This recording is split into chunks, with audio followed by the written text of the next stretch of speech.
True. Nervous. Very, very dreadfully nervous I had been and am. But why will you say that I am mad?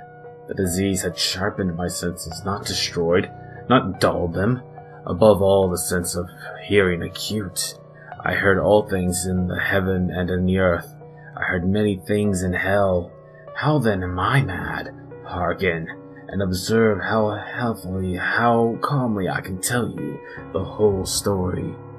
It is impossible to say how first the idea entered my brain, but once conceived, it haunted me day and night. Object there was none, passion there was none. I loved the old man. He had never wronged me, he had never given me insult. For his gold I had no desire. I think it was his eye. Yes, it was this. He had the eye of a vulture, a pale blue eye with a film over it. Whenever it fell upon me, my blood ran cold. And so by degrees, very gradually, I made up my mind to take the life of the old man, and thus rid myself of the eye forever. Now this is the point. You fancy me mad. Madmen know nothing, but you should have seen me. You should have seen how wisely I proceeded, with that caution, with that foresight, with that dissimulation I went to work.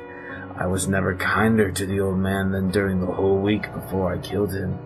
And every night, about midnight, I turned the latch of his door and opened it, oh so gently. And then, when I made an opening sufficient for my head, I put in a dark lantern, all closed that no light shone out, and then I thrust my head. Oh, you would have laughed to see how cunningly I thrust it in. I moved it slowly, very, very slowly, so that I might not disturb the old man's sleep. It took me an hour to place my whole head within the opening, so far that I could see him as he lay upon his bed. Ha! Would a madman have been so wise as this? And then, when my head was well in the room, I undid the lantern cautiously, oh so cautiously, for the hinges creak. I undid it just so that a single thin ray fell upon the vulture eye. And this I did for 7 long nights, every night, just at midnight. But I found the eye always closed, and so it was impossible to do the work. For it was not the old man who vexed me, but his evil eye. And every morning when the day broke, I went boldly into the chamber and spoke courageously to him, calling him by name in a hearty tone, and inquiring about him. And every morning when the day broke, I went boldly into his chamber and spoke courageously. Yeah, it's courageous.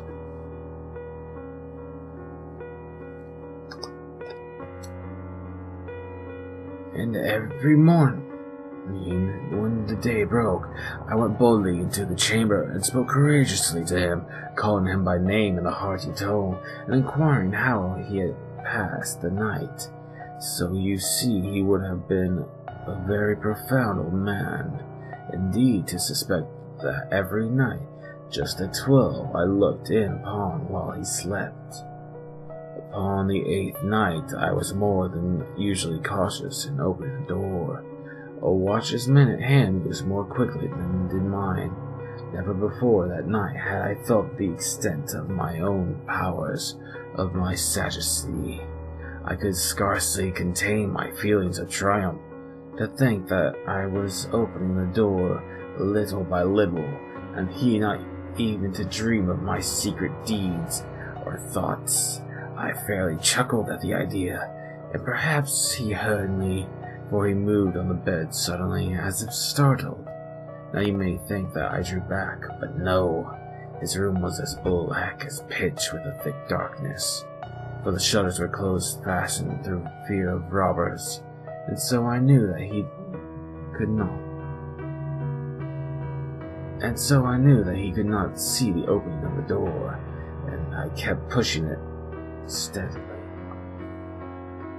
And I knew that he could not see the opening of the door, and I kept pushing it on steadily.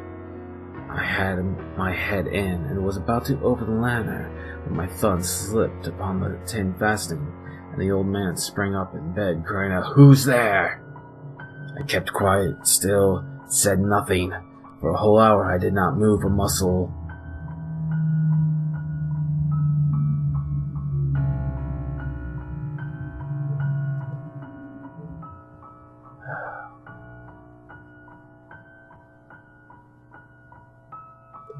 I kept quiet, still, and said nothing. For a whole hour I did not move a muscle, and in the meantime I did not hear him lie down. He was still sitting up in bed listening, just as I have done, night after night, hearkening to the death watches on the wall. Presently I heard a slight groan, and I knew it was the groan of mortal terror. It was not a groan of pain or of grief. Oh no! It was the low, stifled sound that arises from the bottom of the soul when overcharged with awe.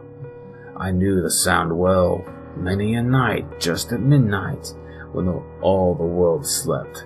It was welled up from my own bosom, deepening, with its dreadful echo, the terrors that distracted me. I say I knew it well.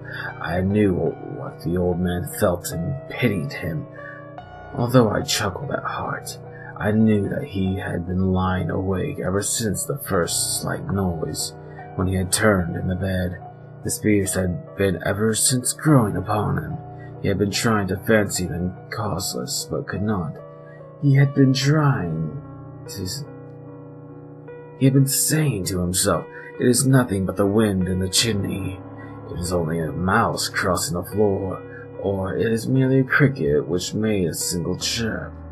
Yes, he had been trying to comfort himself with these suppositions, but he had found them all in vain, because death, in approaching him, had stalked with his black shadow before him and enveloped the victim, and it was the mournful influence of the unperceived shadow that caused him to feel, although he neither saw nor heard, to feel the presence of my head within the room. When I had waited a long time, very patiently, without hearing him lie down, I resolved to open a very, very little crevice in the lantern. So I opened it.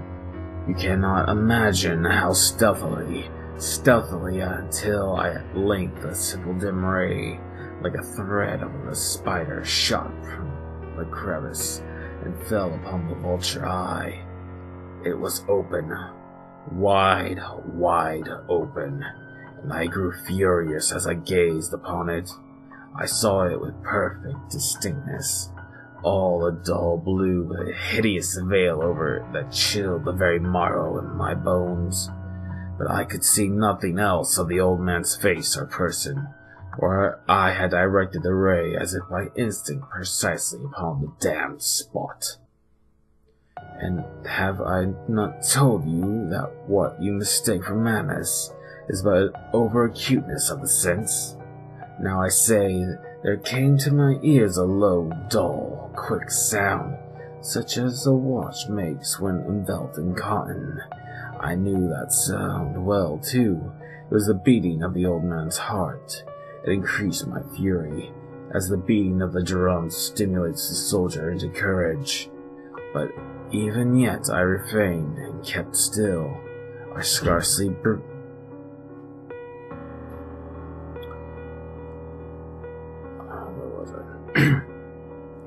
But even yet I refrained and kept still. I scarcely breathed. I held the lantern motionless. I tried how steadily I could maintain the ray upon the eye.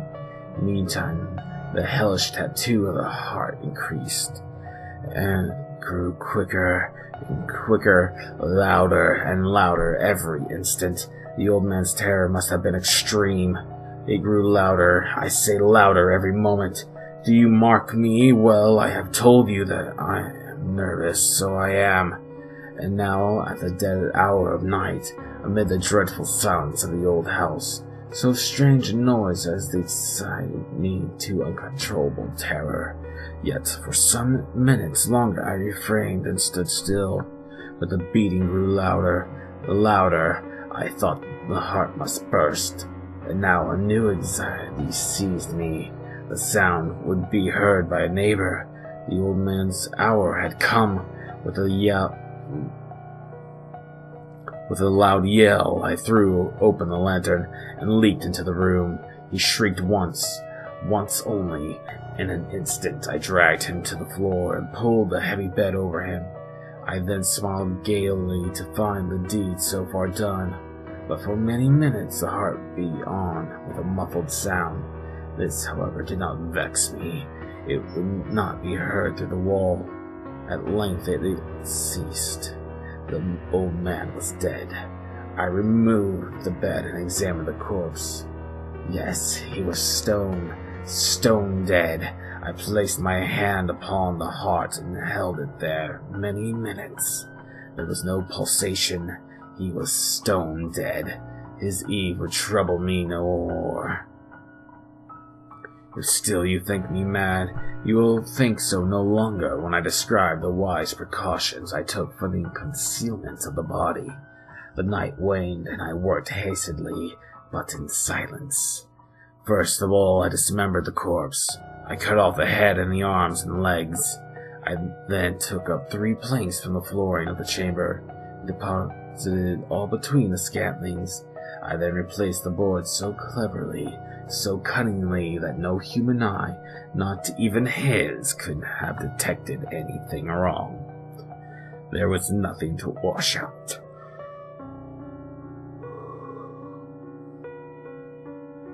There was nothing to wash out, no stain of any kind, no blood spot whatsoever. I had been too worried for that. A tub had cut all. When I had made end of these labors, it was 4 o'clock, still dark as midnight. As the bell sounded the hour, there came a knocking at the street door.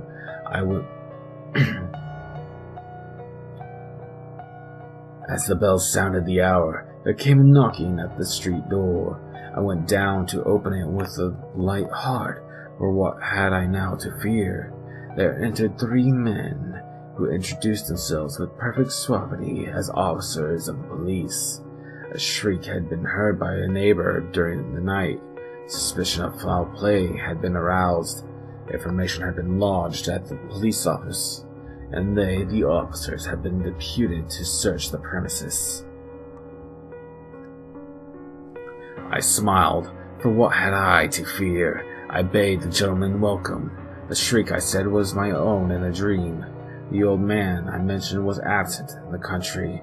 I took my visitors all over the house. I bade them search well. I led them at length to his chamber. I showed them his treasures, secure, undisturbed in the enthusiasm of my confidence. I brought chairs into the room and desired them here to rest from their fatigues, while I myself, in the wild audacity of my perfect triumph, placed my own seat upon the very spot beneath which reposed the corpse of the victim. The officers were satisfied. My manner had convinced them. I was singularly at ease. They sat, and while I answered cheerily, they chatted of familiar things. But ere long I felt myself getting pale, and wished them gone. My head ached, and I fancied a ringing in my ears. But still they sat and still chatted. The ringing became more distinct. It continued and became more distinct. I talked more freely to get rid of the feeling, but it continued and gained definiteness, until at length I found that the noise was not within my ears.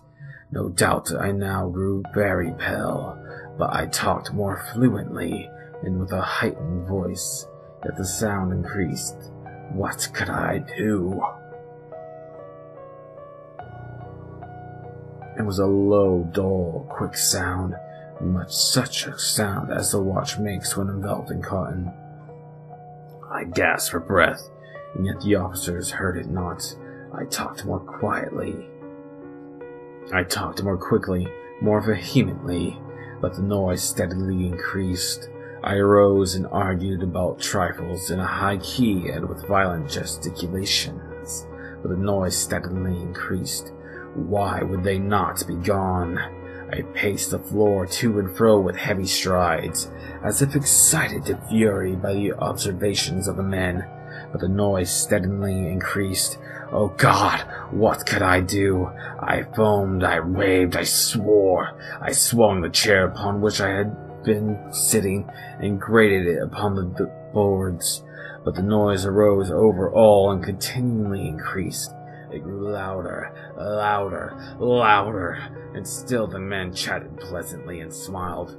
Was it possible they heard not? Almighty God, no, they heard, they suspected, they knew. They were making a mockery of my horror. This I thought, this I think, but anything was better than this agony. Anything was more tolerable than this anything was better than this agony. Anything was more tolerable than this derision. I could bear those hypocritical smiles no longer. I felt that I must scream or die, and now, again, hark, hark, louder, louder, louder, louder. Villains, I shriek, dissemble no more. I admit the deed, tear out the planks. Here, it is the beating of his hideous heart.